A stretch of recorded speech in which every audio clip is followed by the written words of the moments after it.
Como es habitual, los jueves por la tarde a las 6 hora española, vamos a empezar con un live de avicultura, de Avinews, y hoy tenemos a un gran amigo, uno de los que yo tenía ganas, la verdad que tenía muchas ganas de entrevistarlo. Hace tiempo que íbamos detrás de él, finalmente ha aceptado nuestra invitación. Hoy tenemos a José Ignacio Barragán. José Ignacio Barragán es veterinario, se licenció en el 82 en la Universidad Complutense de Madrid, con muchos grandes veterinarios de este país. En los años, como hablaba con él hace un rato, ¿no? En los años de Naranjito, del Mundial 82, que muchos de los Instagramers que estáis ahora ahí no sabéis lo que es Naranjito, pero sí, era la mascota del Mundial 82 de España. Pues él se licenció en el 82, estuvo 20 años trabajando en la industria del pollo, pues sobre todo en integradoras de pollo, empresas productoras de pollo, y también en empresas de nutrición, de correctores y aditivos, de nutrición avícola. Desde el 2002 se convirtió en consultor y además consultor internacional en nutrición. No solo es consultor de empresas españolas, sino que es habitual verlo en congresos en América Latina, en congresos de allá, de esa zona y de otros países, de otros continentes. Él además tiene una empresa, Galimetría SL, que ahora hablaremos un poquito de esta empresa, que maneja los datos del sector, de la producción, hace medias y tiene una información privilegiada que ayuda a muchas empresas a mejorar sus producciones y sobre todo saber dónde están. Asimismo ha sido presidente de AECA, uno de los grandes presidentes de AECA, de la sección española de la UAPSA. Estuvo 8 años, o entre 8 y 10 años de presidente, y además fue un momento, bueno, tampoco quiero decir que sea peor ni mejor que otros años, pero en los años que él estuvo de presidente fue años muy buenos, son los años de oro de AECA. Los congresos, me acuerdo el congreso de Lleida, fueron congresos anuales de AECA muy buenos, y además ya lo veréis, tiene un don de palabra muy bueno. O sea, yo le puedo hacer una pregunta y con la primera pregunta puede estar una hora hablando. A fecha de hoy todavía es el profesor asociado de la Universidad Veterinaria de Valencia, la CEU, la Cardenal Herrera, y además tenemos la suerte, el honor y la gracia de que es director técnico de avicultura en nuestra revista NutriNews. Yo creo que ya está por aquí, voy a acercarme, voy a intentar invitarlo. ¿Qué tal, José Ignacio? Muy bien, maravillosamente, en esta fantástica tarde de primavera en Madrid. Está bien. Bueno, pues ya te he ido presentando, me he enrollado como siempre un montón, explicando un poco tus virtudes de estos años. No sé si me he equivocado en algo, le he dicho bien, me he quedado algo en el tintero. No, a mí siempre que me hacéis la presentación me quedo mirando alrededor a ver a quién estáis presentando, porque parece que, en fin, pero no, nada que añadir, al contrario, muchísimas gracias y un placer y un honor estar aquí. Bueno, ahora ya nos vamos conectando todos. También te voy a decir, que siempre lo digo cuando intento decirlo, si no a veces se me olvida, intento decirlo, que esta entrevista queda grabada, se sube en un canal de YouTube que se llama Avinews en español, porque así también lo ven los latinos, que a lo mejor en estos momentos pues igual están en su momento laboral, están trabajando y no tienen la disponibilidad de verla en directo. La ventaja que tiene la entrevista en directo es que te podemos preguntar y te pueden preguntar todos. Entonces, si la pregunta tiene muy mala leche, te la voy a hacer. Por favor, son las que me gustan.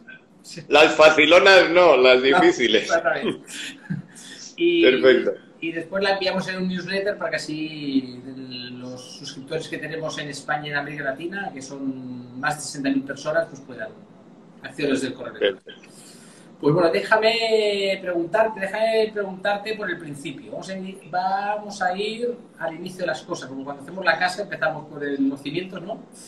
Pues no voy a hablar del pasado, ¿no? Vamos a hablar más del presente, pero me gustaría saber un poco tu opinión sobre el momento que está viviendo el sector avícola actualmente en España. Hombre, el momento que está viviendo el sector avícola en este momento, o sea, ahora, está muy condicionado por la famosa historia del coronavirus, la pandemia y estas cosas.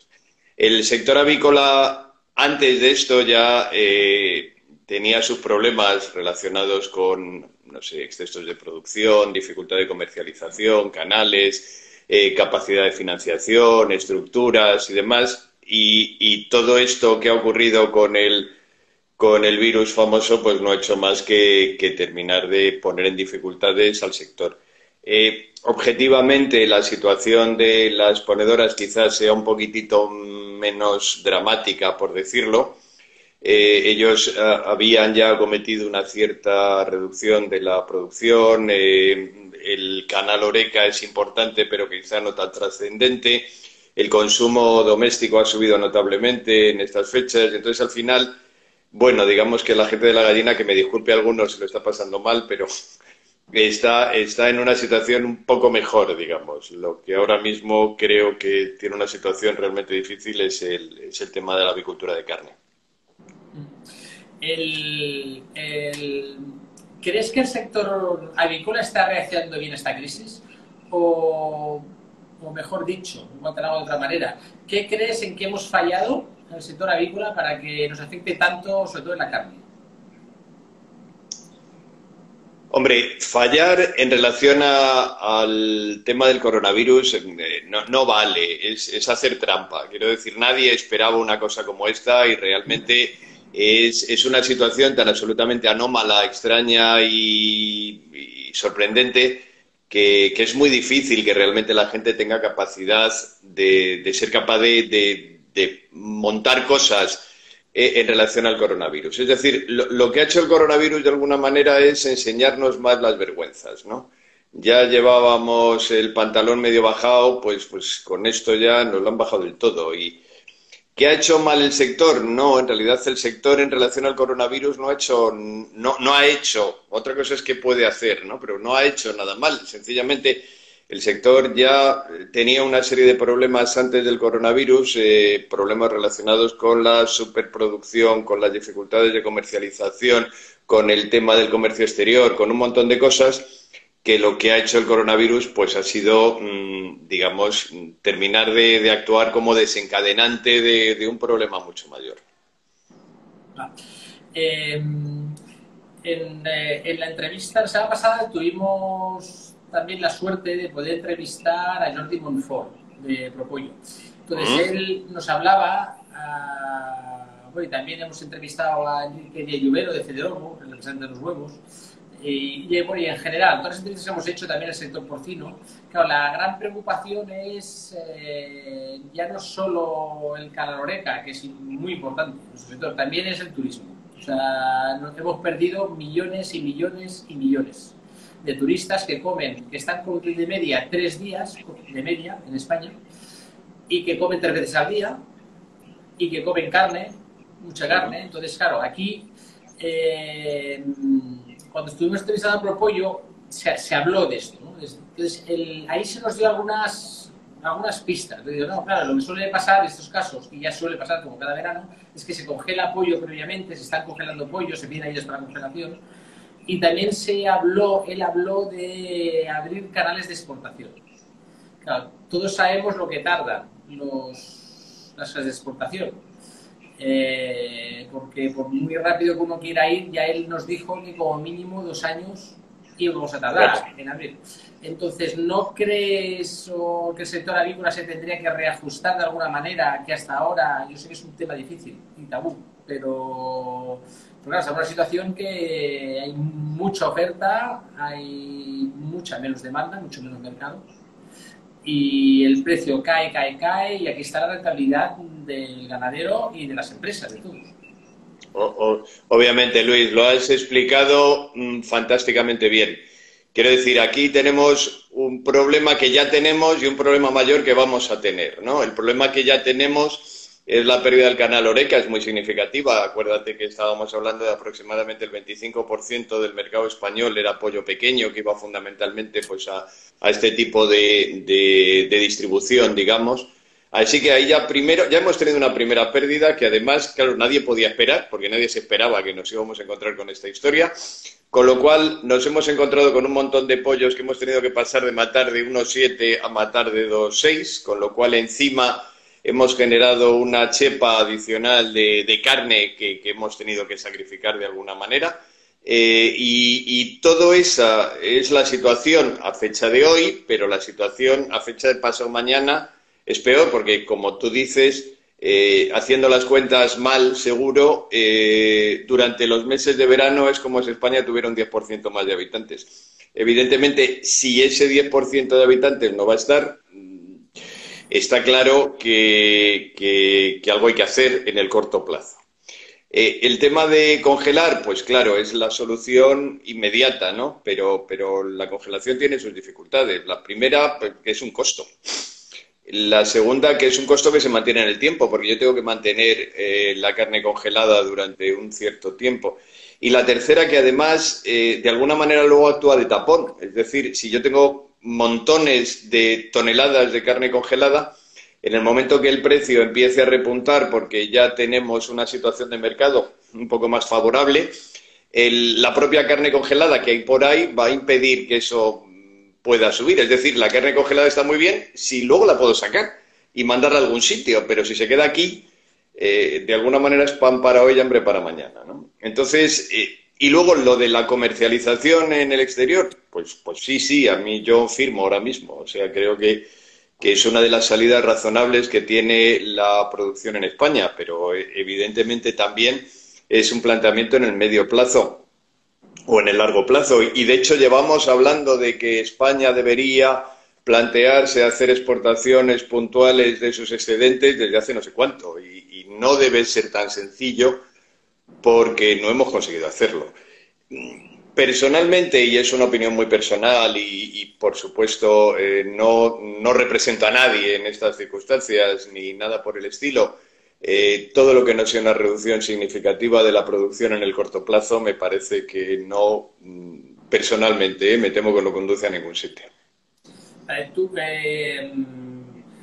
bajo tu criterio, no sé si tienes datos o puedes suponer cuál sería el nivel de reducción que deberíamos hacer para que sea rentable nuestro sector para todos. Mira, cada cual yo creo que aquí todos tenemos un papel y un bolígrafo y yo no creo que haya nadie del sector en España, en efecto, véase, que no haya hecho cuentas y haya calculado, ¿no? Yo he hecho las mías. A mí me sale que si no reducimos entre un 15 y un 20% respecto de lo que teníamos, ¿no? Respecto, quizás ya llevamos una pequeña reducción puesta, ¿no? Pero si no reducimos entre un 15 y un 20%, y me temo que soy conservador, en relación a lo que teníamos hace 3 o 4 meses, nos vamos a encontrar un problema todavía más grave que el que tenemos ahora. Vale. Y después nos hemos encontrado en el sector ganadero, tenemos el sector porcino. Nosotros somos un país claramente exportador del sector porcino y las empresas, hay empresas incluso en el sector porcino en España que también tienen la agricultura, no solo están en el porcino, tienen las dos secciones, ¿no? ¿Qué ha pasado en las empresas españolas, de las integradoras básicamente, y cooperativas, que no han exportado pollo, no han abierto canales? ¿Qué es lo que sucede? Hombre, Luis, eso es... No lo sé. Quiero decir, quizás se lo tendríamos que preguntar a las empresas. Yo creo que el sector de la carne de pollo en España tiene varios condicionantes. El problema, o uno de los condicionantes, es que es un sector pequeñín. Quiero decir, de mucha empresa más o menos local, regional, que tiene su mercado más o menos controlado, muy posicionado en estructuras relativamente cercanas, no muy compleja a nivel de estructura, por un lado. Y por otro lado, tú muy bien dices, hay empresas en España que tienen cerdo, pero para las empresas que tienen cerdo, la avicultura o es un mercado o es un sector, digamos, claramente secundario o es un sector claramente mayor. Quiero decir que hay... No, a fecha de hoy, parece que las cosas están cambiando, ¿no? Pero no hay demasiadas empresas en las que el peso relativo de la avicultura o de las aves o de la carne de pollo y de la carne de cerdo sea equivalente. Entonces, yo me imagino que esas empresas que comercializan mucho en el exterior o no tienen pollos o si los tienen, digamos que consideran que su mercado del pollo lo tienen resuelto de una manera más local, ¿no? Esa es la primera. Y la segunda es que no lo hemos hecho nunca. Quiero decir que es que en España nos cuesta arrancar a hacer las cosas. Luego las hacemos fenómeno, ¿eh? Pero arrancar nos cuesta. Y entonces, tradicionalmente siempre hemos dicho, no, nosotros no lo haríamos bien, seríamos caros, no seríamos competitivos, en realidad, ¿para qué? Total, para 4 días que tenemos excedentes. Siempre hemos planteado la exportación como coyuntural, ¿no? Tengo un momento de excedente y coloco producto fuera.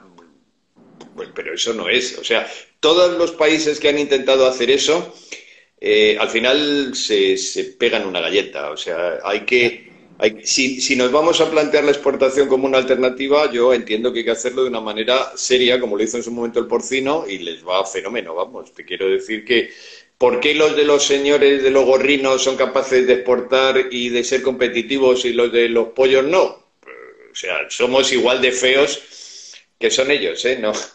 No se me ocurre ninguna razón objetiva. Bueno, si somos competitivos en producción porcina, España, respecto a terceros países, en pollo deberíamos serlo, es natural. O sea, no... A ver, uno tiende a pensar que los países más competitivos son los que producen más barato. Por esa regla de 3, el país más competitivo del mundo quizá debería ser Argentina. Que incluso producen más barato que los brasileños, ¿no? Que son los míticos. Y no sé, si me apuras, si no producen incluso más barato que los tailandeses. Pero no es solo una cuestión de coste.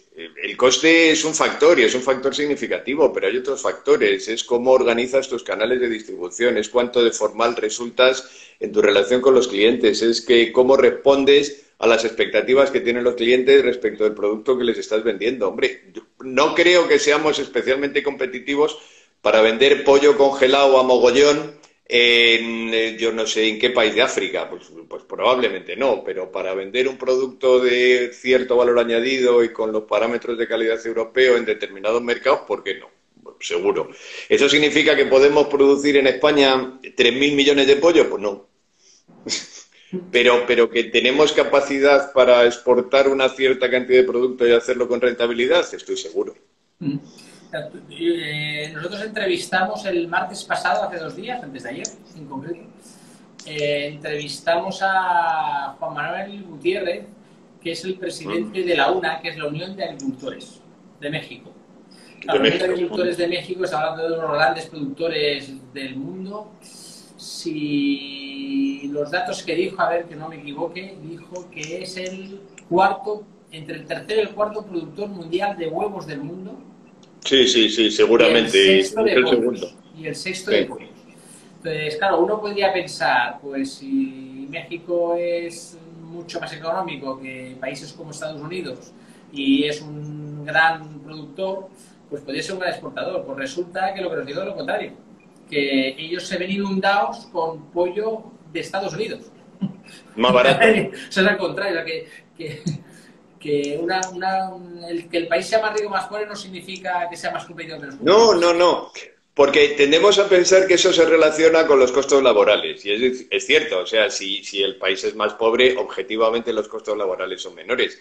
Pero a nivel español, por poner un ejemplo, el costo mayoritario, absolutamente mayoritario en la producción del pollo es el coste del alimento. Y ahí estamos en una situación de mercados internacionales. Quiero decir que fuera que los países que son capaces de producir su propio alimento, y hay muy pocos en el mundo, quiero decir fuera de Estados Unidos, Brasil, Argentina y alguno más, realmente la gente tiene que trabajar con precios de materias primas internacionales, eso iguala mucho el costo. Luego, por supuesto, el costo de la mano de obra influye, el costo de la energía influye, los costos...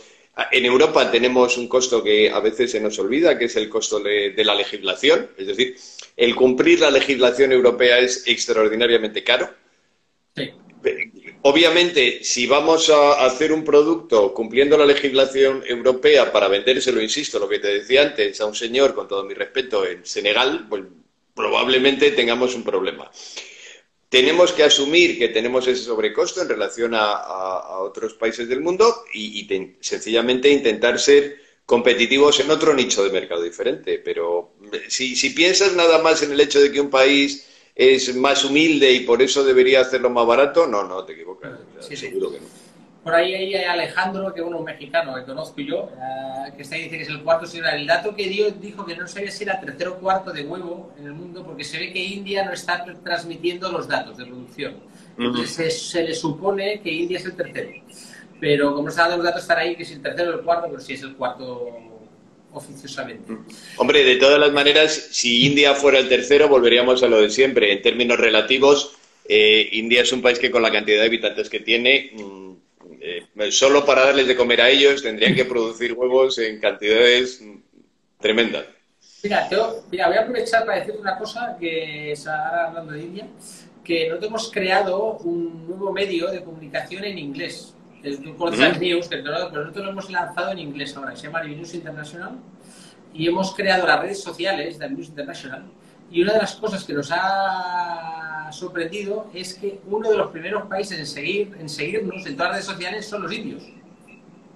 Hombre, los indios se pasan la vida pegados a un ordenador, acuérdate, o sea, todos los informáticos estos que salen en las pelis que hacen cosas tremebundas o son indios o son pakistaníes, y no me extraña nada que por allá andarán.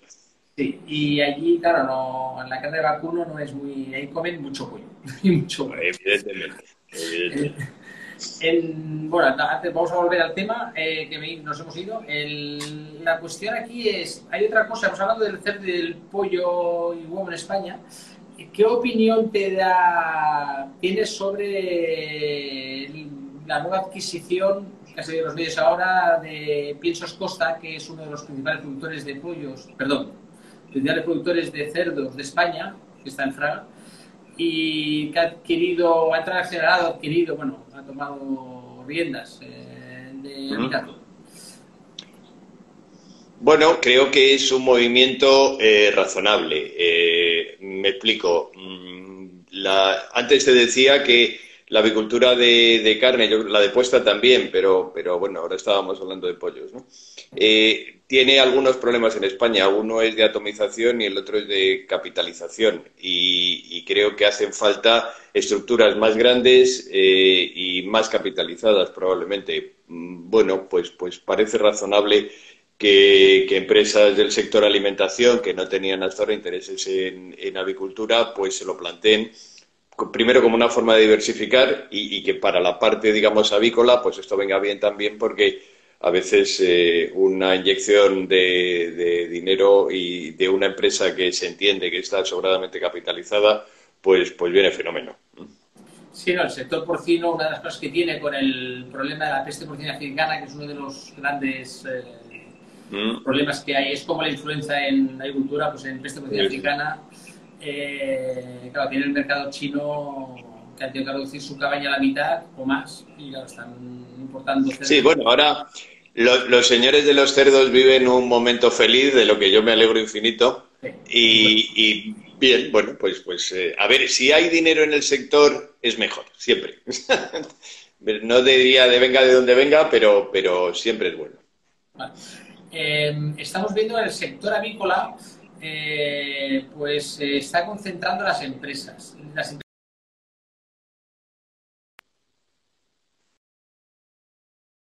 Laboratorios, empresas aditivos, se está concentrando poco a poco. En el sector avícola de carne y de puesta, ¿tú crees que es necesario esa concentración o qué ventajas o desventajas tiene? Las cosas, cuando uno dice que son necesarias, parte de la base de que están, o sea, que un cambio es necesario, parte de la base de que lo anterior está mal y que por tanto hace falta ese cambio.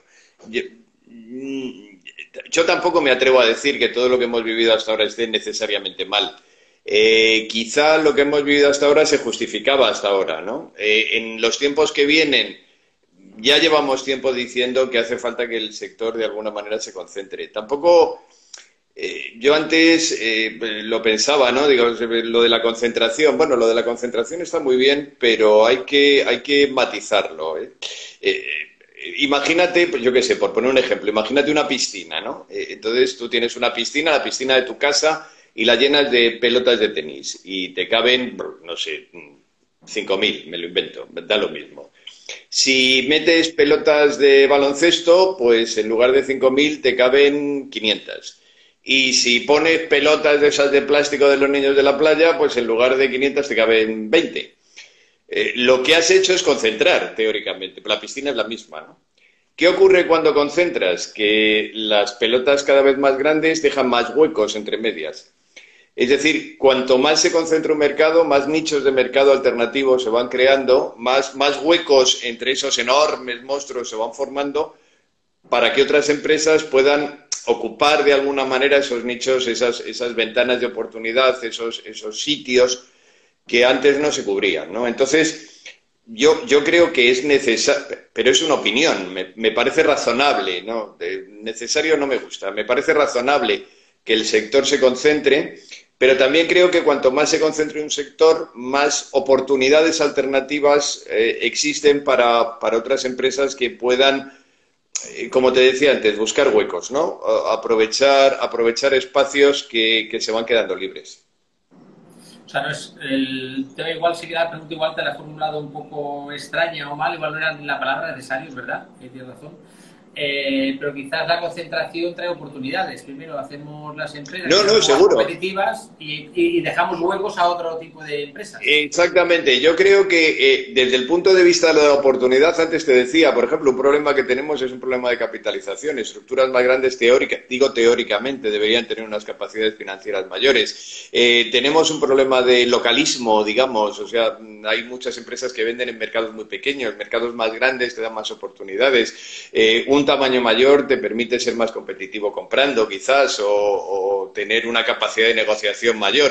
Quiero decir, si ventajas hay muchas.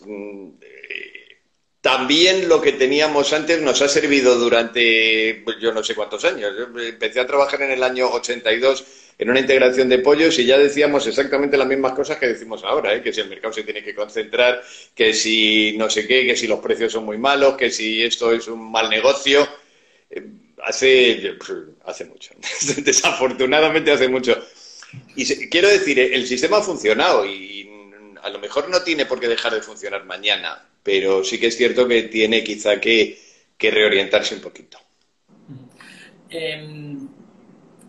Hay un tema que me gustaría tocar contigo, que es todo el tema de alimentación y nutrición y todo esto, porque tú estás especializado en eso, es consultor internacional, como hemos dicho, en nutrición. Pero antes de entrar ahí, me gustaría hablar un poquito de temas que son paralelos. Es decir, me gustaría hablar un poquito sobre la seguridad alimentaria, el bienestar animal, el sostenibilidad o veganismo. Me te lanzo ideas, me aprovecho de la confianza para lanzarte estas ideas. ¿Seguirán siendo prioritarios o la consecuencia de la crisis que estamos teniendo con un descenso del poder adquisitivo en las familias va a cambiar todos estos hábitos? Los va a condicionar o los va a modular. Yo creo que la sociedad va en una determinada dirección y empeñarnos en ir en dirección contraria no es muy sensato. Es decir, hay dentro de los esquemas mentales de las generaciones que vienen por detrás de nosotros hay una serie de cosas que han cambiado. Yo desde luego no las entiendo, pero es que a mis padres tampoco entendían cómo veía yo las cosas. O sea, y en ese cambio de actitudes generales hay una serie de valores que digamos que se han puesto de moda. No me preguntes cuál es mi opinión personal porque la hemos liado, pero existen, están, o sea, se producen. Tienen un condicionante económico en tanto en cuanto para poder acceder a productos que respetan esos valores, mi capacidad de renta tiene que ser más alta. Quiero decir, yo puedo tener todos los valores del mundo, pero si vivo en Sri Lanka, mi problema es ver si como, ¿no? Ahí hemos terminado. Es decir, lo primero para poder tener esos valores es tener una capacidad de renta suficiente como para tenerlos. Pero una vez que los tienes, porque tu capacidad de renta te permite tenerlos, perder ese valor por una hipotética reducción de tu capacidad de renta debe ser muy traumático, debe ser doloroso, ¿no? Entonces, supongo que a la gente le costará. Otra cosa es que sin cambiar esos valores vayamos a buscar productos quizá más baratos, quizá más commodity, quizás en lugar de la pechuga fileteada fina, no sé qué, en envase tal de producción ecológica, pues nos compremos un pollo también ecológico, pero uno grande, que lo hacemos trozos y lo repartimos entre 20, ¿no? Es decir, yo, más que pensar que la situación económica va a producir un significado cambio o un significativo cambio en la forma de pensar de la gente, lo que creo es que sí que va a condicionar de alguna manera todo ese tipo de planteamientos. Pero los planteamientos están, o sea, me temo que han venido para quedarse. Sí, y a pesar de esta crisis del coronavirus, nos está afectando, sobre todo por el canal Oreca, a los turistas, no puede haber un movimiento dentro de las carnes. Al final el pollo es barato Sí. y además está bien visto, porque para el colesterol, para todas las grasas, todas las calorías, eso está bien visto. Entonces, no se puede mover dentro de las carnes. Este tipo de carnes, el pollo pueda salir, no sé si para bien o para mal, pero mejor parado que Sí, las carnes. sí, eso que dices es posible, Luis, y que haya una cierta transferencia. De hecho, yo creo que ya la está viendo, que hay una cierta transferencia de consumo de carnes de más valor añadido, más caras, así en general, ¿no? A carnes más baratas, eso probablemente sí. Pero es que luego tienes otro escalón. Quiero decir, yo puedo hacer un ragú de ternera y ponerle 5 patatas, o puedo hacer un ragú de ternera y ponerle 50 patatas. Y puedo hacer un pollo y con un pollo que sea un pollo asado y nada más que el pollo asado y un tomate, o puedo usar el mismo pollo para hacerlo con un arroz que no sé qué, que además le pongo 1,5 kilos de arroz, que... Es decir, si realmente tenemos un problema económico como el que se prevé que lamentablemente puede que tengamos, el tema de la transferencia de unas carnes más caras a otras quizás se compense por la transferencia de carnes a otras cosas. Y quiere decir que si yo espero un repunte significativo del consumo de la carne de pollo, de los huevos, pues me temo que no. Pero, pero tampoco tengo la bola de cristal, no sé, ¿eh? Vale, ahora, dentro de la sostenibilidad, ¿crees que se podrán usar subproductos de origen animal o esas vías no se van a abrir? Mira, yo me temo, también ahí me temo lo peor. Es decir, los productos de origen animal se prohibieron en su momento con todo el tema de las vacas locas, generaron un cierto movimiento social importante y no termino de imaginarme a ningún político saltándose por encima de ese movimiento social para levantar una prohibición que de alguna manera es socialmente bien atendida, ¿no? Y luego puedes explicar que eso genera un montón de problemas adicionales, pero da igual. O sea, volvemos a un tema de concepto, ¿no? Y cuando hay temas de concepto por medio, la posibilidad de maniobra de los políticos es muy pequeña. Por eso me temo que de momento no espero cambios en esto. La alimentación de las aves, ¿cómo está adaptándose a las necesidades de un mundo que está cambiando?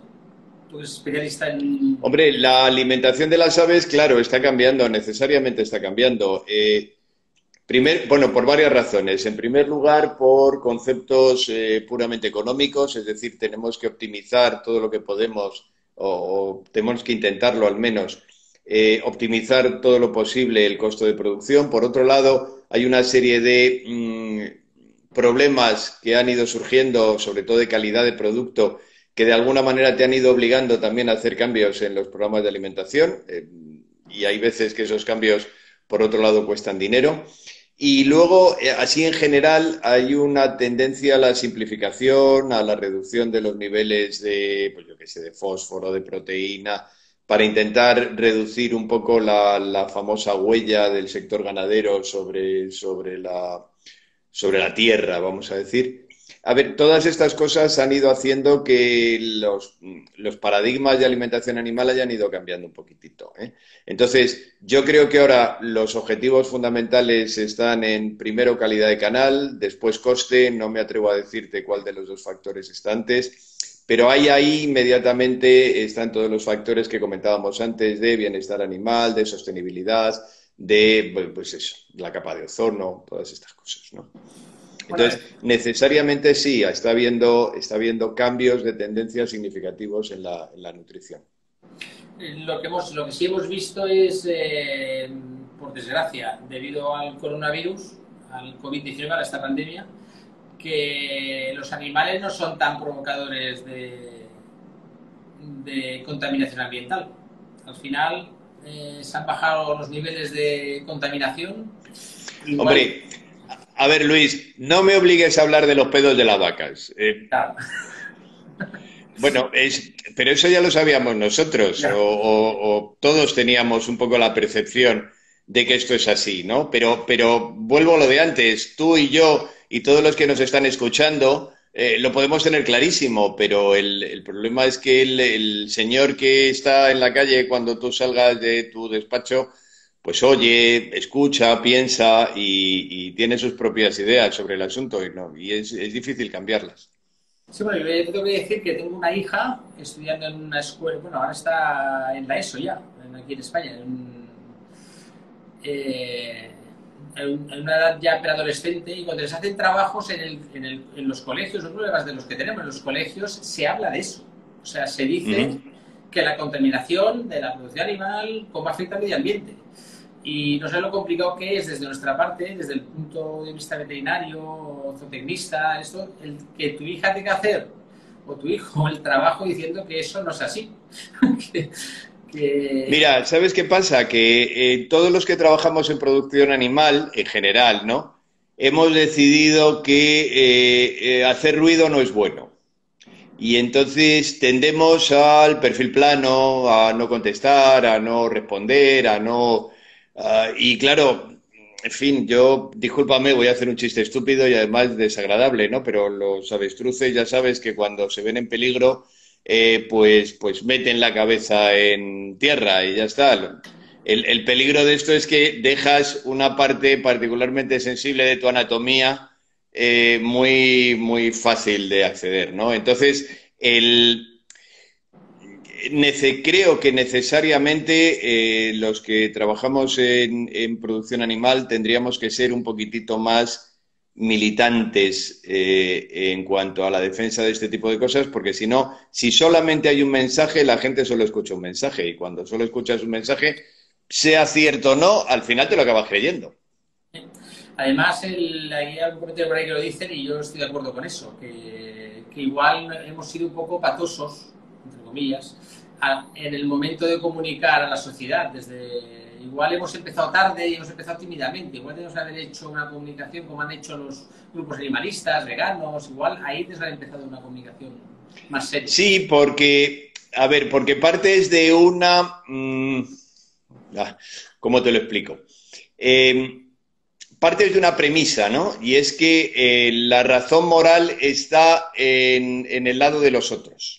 Es Ya. decir, los otros lo tienen claro y no tienen la más mínima duda y se pelean con el lucero del alba y lo que haga falta, porque, en fin, Dios personalmente ha bajado a explicarles cómo son las cosas y nosotros primero intentamos ser educados, polites, no conflictivos y tal.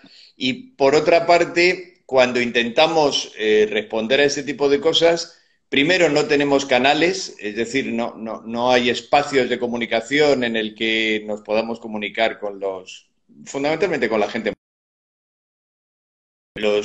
con todo mi respeto, ¿eh? Pero son todos más bien de la otra cuerda, ¿no? Yo, señores comiéndose un chuletón, pues la verdad es que veo pocos. Y ese tipo de cosas, a lo largo del tiempo, acaban generándote a ti mismo la sensación de que, mira, ¿sabes qué te digo? Pues que vamos a dejarlo estar, no vaya a ser, que en fin, que sea peor, que luego al final. Y desde luego así vamos a ir cada día peor. Eso también lo tengo claro, ¿eh? Bueno, y lo que suele pasar, y esa es mi experiencia, es cuando tú empiezas a comunicar no sueles acertar mucho. Pero lo que sí te ayuda es aprender cómo comunicar. Como te has equivocado 2 veces, a la tercera la haces bien. Y ya coges Sí, el sí, camino. sí, Pues segura. igual tenemos que empezar, ¿no? Equivocarnos un par de veces para poder la tercera ya ir enfocando. Porque además, Seguramente sí, Luis. te voy a explicar una Seguramente anécdota, sí. una anécdota de hace muy poquito, de este marzo, el Congreso de los Cerdos que hicimos en Mérida, que 1.100 personas del sector veterinario, producción animal en Mérida, en un congreso. Y empieza el congreso y se ponen en la puerta 3 veganos con un cartel y con panfletos intentando convencer a la gente de pasarse al veganismo. Entonces, claro, a nosotros nos ocurre, pero le decía, pero no se da cuenta usted que este no es el mejor foro para usted, no porque no es que fuese un mal foro porque no nos quisiéramos allá, porque hay que todo es respetable. El tema es que estás intentando convencer a alguien que se gana la vida con eso y que come carne. O sea, Claro, es gente pero, que les da igual, o sea, tienen como un sino, ¿no? Que es, claro, y pero nosotros no lo tenemos que igual como fin, este sino. no, no, no, pero es que es imposible, no lo podemos tener porque a mí Dios no me ha venido a explicar nada. O sea, yo te vuelvo a lo de antes. O sea, toda esta gente está ultra motivada y está ultra no sé qué. Y luego podemos pensar que hay manos negras y que Billy Gates vuelve el dinero y que financia según qué estructuras porque está interesado en la carne artificial. Luego podemos hacernos todas las pajas mentales que queramos. Pero al final lo que es objetivo es que hay un movimiento social que va en una determinada dirección y que no tenemos una respuesta, no tenemos una... Quiero decir, no sabemos qué decir, no sabemos dónde lo tenemos que decir, no sabemos cómo lo tenemos que decir, eh, no lo decimos al final. Estamos en una perpetua carrera hacia atrás. Sí. Bueno, a lo mejor ellos tienen razón, entiéndeme que no seré yo quien diga lo contrario, ¿no? Pero a mí particularmente me parece que cometemos un error apreciable, además, por no ser un poquitito más militantes de esta historia. Después hay una pregunta por aquí que, mira, no la tenía yo en mi listado de cosas a preguntarte hoy, pero te la voy a hacer porque me parece que es interesante. Dice, ¿tú cómo ves, no sé si la estás viendo por ahí, no sé cómo ves el futuro de las carnes de laboratorio?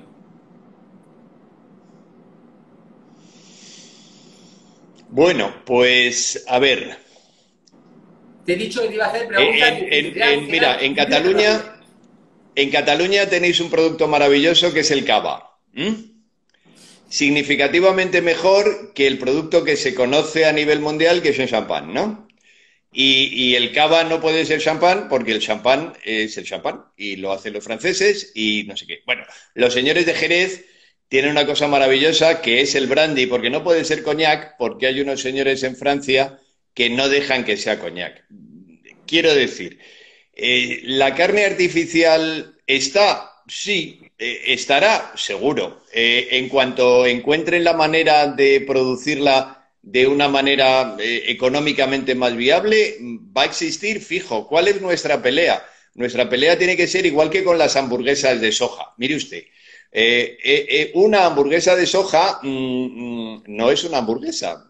Quiero decir, es un preparado vegetal con aspecto, textura y sabor a carne. Pero yo cuando me encuentro con una persona de estas que me intenta explicar que en realidad la carne vegetal es casi que mejor que la otra, porque fíjate tú, ¿no? Y no existen vacas que no se tiran pedos y además la producción es mucho más sostenible y no sé cuántas gilipolleces más, con perdón. La pregunta es sencilla, de bueno, vale, pero vamos a ver. Si tú mismo me dices que esto, que es soja, que me lo invento, o que es lo que quieras, alga, sabe como carne, huele como carne, tiene estructura de carne y es exactamente igual que la carne, disculpa, porque esto es una pregunta, a lo mejor no pasa nada, ¿no? Pero tú eres consciente de la cantidad de cosas que tú te tienes que comer con el mejunje ese para que tenga estructura de carne, sepa como carne, huela como carne. Es decir, que tú me vengas a decir que eso es más saludable y luego me digas que no puedo comer un donut porque tiene aceite de palma, es que hay cosas que no se sostienen. De verdad. ¿Qué ocurre? Insisto, pues que no tenemos el sitio para colocar nuestro mensaje, ¿no? pero es que hay que buscarlo, hay que buscarlo. Sí, igual también legislativamente se podría promover que no se puede utilizar ciertos nombres. O sea, hoy en Ah, pero día, es que, a ver, eso es evidente. Igual que existen los grupos de presión en el sentido A, no entiendo por qué no tiene por qué haber grupos de presión en el sentido B. Lo que pasa es que el grupo de presión en sentido B lo tenemos que hacer nosotros y tú vete por ahí, me da igual. A cualquier país, a cualquier interprofesional o a cualquier no sé quién, a decirle que hay que hacer ruido y montar follón. Pues te van a poner la misma cara que te ponen siempre, hombre, no sé.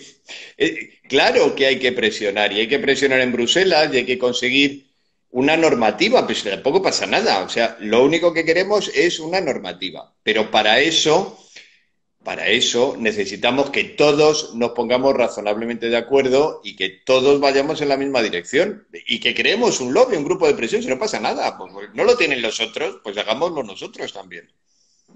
sí, pero aquí nos dicen, y sí que es igual, es una buena reflexión, que quizás el problema es que tenemos que sacrificar al animal, y eso es lo que no se debe bien. Sí, porque eso es políticamente incorrecto. Acuérdate, vivimos en el mundo de lo políticamente correcto. ¿Eh? El mismo individuo que se hace un selfie subido a un puente con grave riesgo de partirse la crisma en cuanto tropiece mínimamente, se pone como una hidra porque existe el riesgo de, es que me voy a poner malo con esto perdona, que vuelvo al coronavirus, ¿no? Es que me voy a poner malo con esto del coronavirus y entonces el Estado tiene que garantizar que yo no me voy a poner malo. Perdona, o sea, y es exactamente el mismo individuo. Lo que tenemos de verdad, en el fondo, lo que tenemos es un problema social que desde luego los veterinarios no vamos a corregir. O sea, esto está claro. Bueno, quizás tenemos un problema de hipocresía. Sí, sí, Bueno, probablemente sea un problema de hipocresía, sí. porque mi experiencia, yo he estado en una asociación de padres, en un colegio, padres, madres y padres en los consejos escolares quejándose del menú, de que si el nutricionista, quejas arduas para hasta cambiar de empresa porque el menú no era adecuado, y el viernes cuando salen los niños del cole se los llevan a Frankfurt, se los llevan ahí toda la alimentación, esa que dicen que se la saltan completamente, ¿no? Ujú. Sí, sí, sí, sí, sí. En fin, es lo que estamos comentando. Ahí, pero nos gustará más, nos gustará menos, estaremos más de acuerdo o estaremos menos de acuerdo, pero ese es el escenario. Quiero decir, nos han repartido las cartas y nos han entrado tres pitos y nos han cortado el mus. Tú, pues es que las cartas que tenemos son los tres ases. Vamos a jugar con ellas, porque aspirar a otra cosa, no. Entonces voy a entrar, como se nos está pasando la hora rápido, ya nos quedan 12 o 13 minutos, voy a entrar en galimetría rápidamente contigo, porque me gustaría hablar un poquito de pollo reproductoras, América Latina y España, diferencias. Antes de entrar en eso, explícanos, yo he explicado que eres el CEO, o el propietario y el presidente o el director de galimetría, que es una cosa un tanto especial para quien no lo conozca, pero que para el final es algo que es muy útil para las empresas. Y es como te da a ti el conocimiento de cómo funciona el mercado del pollo. Sí, bueno, Explícanos qué es el tema de galimetría, el tema de galimetría surge un poquito por una necesidad que creo que todos los que trabajamos en producción animal tenemos y es la falta de tiempo. Quiero decir, a todos los que trabajamos en producción animal nos encantaría tener tiempo para analizar nuestros datos y para poder verlos con calma y para estudiarlos y para intentar, pero el día a día te come, o sea, llegas al matadero y el del matadero está hecho una hidra porque tenemos muchas patas rotas y si no el granjero Peláez dice que si no vas a verle que no te mete pollo la siguiente y si no tienes un Cristo en la fábrica de piensos, es decir, al final el día a día te come, ¿no? Y el problema es que si no haces un análisis mínimo de los datos que tienes es extremadamente difícil tomar decisiones. Entonces, muchas veces tomamos decisiones bajo la premisa de me parece, creo, me da la impresión, yo creo que esto va a ir por aquí. Hombre, como llevamos una pila de años trabajando en esto, pues la mayoría de las veces acertamos, ¿no? pero también hay veces que puede que no. Entonces, al final, lo que intentamos hacer cuando creamos Galimetría fue crear una estructura de análisis de datos. De datos, empezamos con los datos técnicos, luego empezamos también con los datos económicos, ahora estamos intentando meter cosas de matadero. Es decir, lo que le queremos dar a la gente primero es la oportunidad de compararse unos con otros, hacer un benchmarking razonablemente sencillo y por otra parte tener datos suficientes como para poder hacer análisis un poco más en extenso, ¿no? Para eso, pues cuantos más datos de un país tienes, evidentemente más posibilidades de acertar tienes también. Y yo creo que, bueno, algunas cosas las hemos ido preveyendo antes de que ocurrieran, lo cual es un acontecimiento notable, ¿no? Pienso que tiene su utilidad por eso, sobre todo porque te da la posibilidad de poder hacer un análisis de tus propios datos y compararlo con el del conjunto. Entonces ahora, al final el fondo es un sistema donde tienes todos los datos de la producción de pollos, de las culturas de España, tú lo mezclas, bueno, de empresas españolas, tú lo mezclas y sacas conclusiones. Y dices, mira, pues estás bien, estás mejor, aquí se puede mejorar esto, Sí, entonces, la pregunta es, ¿qué porcentaje de pollos en reproductoras de España analizáis? actualmente andamos entre el 65 y el 70% de los pollos de España. O sea, es un dato ya, es muy, muy representativo. Hombre, representativo. Preguntan, bueno, oye, ¿y ahora mismo qué índice de conversión medio saca el país? Pues yo creo que tengo un dato razonable de qué índice de conversión medio saca el país, ¿no? Pero más allá de su representatividad en términos de que realmente nos dé una foto muy parecida a la realidad de lo que ocurre aquí, por otra parte, lo que eso genera es un número de datos individuales suficientemente grande. Nosotros trabajamos sobre la base de los resultados individuales de cada lote de pollos, de cada granja, ¿no? Eso quiere decir que tenemos bastantes miles de granjas cada año y ya llevamos 5 o 6 años haciendo esto. Es decir, nuestra base de datos, por explicarlo de alguna manera, a la hora de intentar buscar correlaciones o a la hora de intentar hacer metaanálisis o este tipo de cosas, pues bueno, es más contundente sencillamente porque tiene más datos. Yo creo que a fecha de hoy no habrá muchos sitios en el mundo, me atrevo a decir, donde tengan un volumen de datos parecido al que nosotros manejamos. Bueno, o sea, eso es importante, porque son datos Sí, que bueno. el sector también necesita. Sí, El, es. y entonces la pregunta que te voy a hacer ahora, porque yo sé que no estás en España solo, sino que este proceso también lo haces en América Latina. ¿En qué países de América Latina estáis implantados? Bueno, pues mira, de momento lo tenemos instalado ya y funcionando en Argentina, estamos a punto de empezar en Perú y en algún otro sitio más.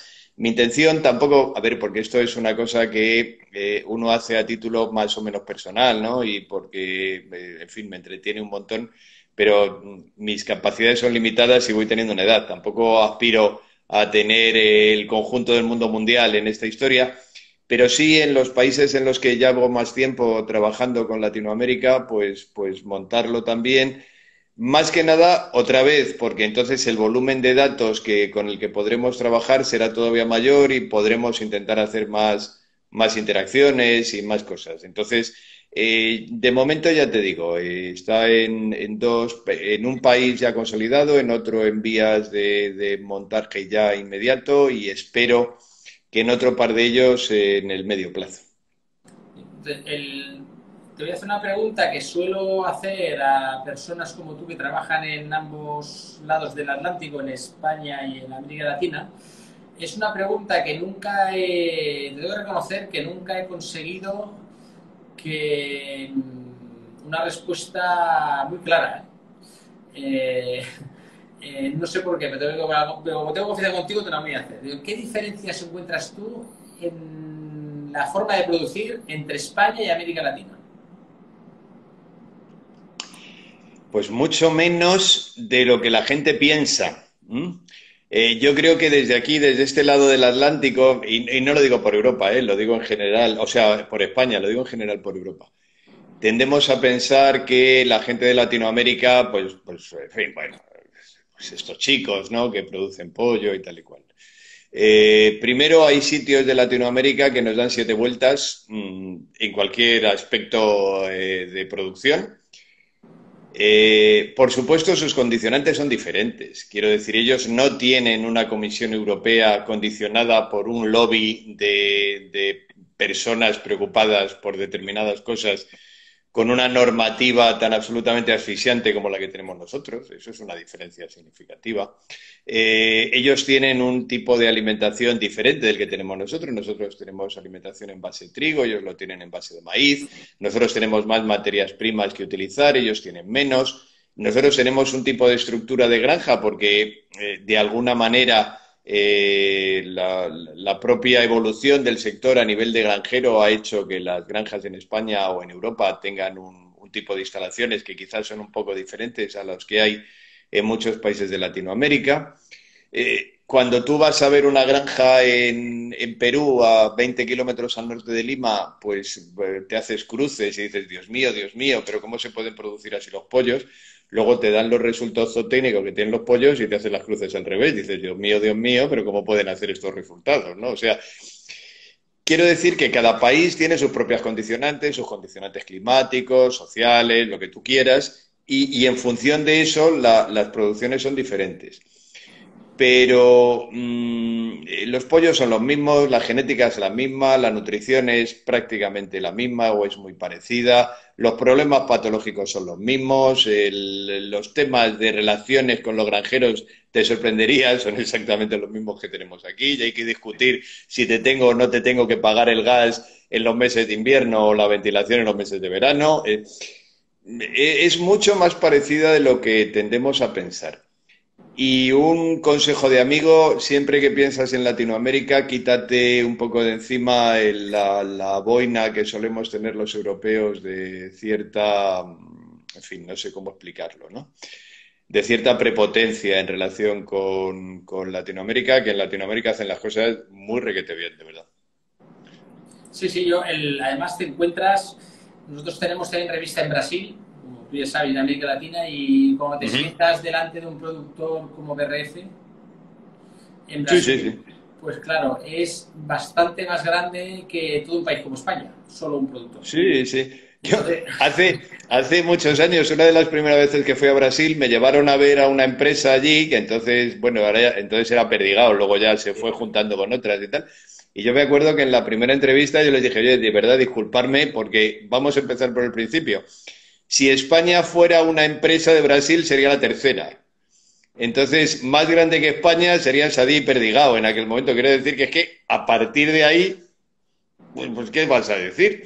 Si es que... Y de verdad que tú hablas con los técnicos de Latinoamérica y te das perfecta cuenta de que están perfectamente preparados, que saben perfectamente lo que dicen, que si hacen algo diferente a como lo haces tú es sencillamente porque en sus condiciones la manera óptima de hacerlo es aquella, no esta, y ya está. vale. Nos van a quedar, yo creo que 3 minutos o así, o 4. Me quiero introducirte un tema rápido, a ver. Hemos entrevistado, 2 minutos exactos nos quedan.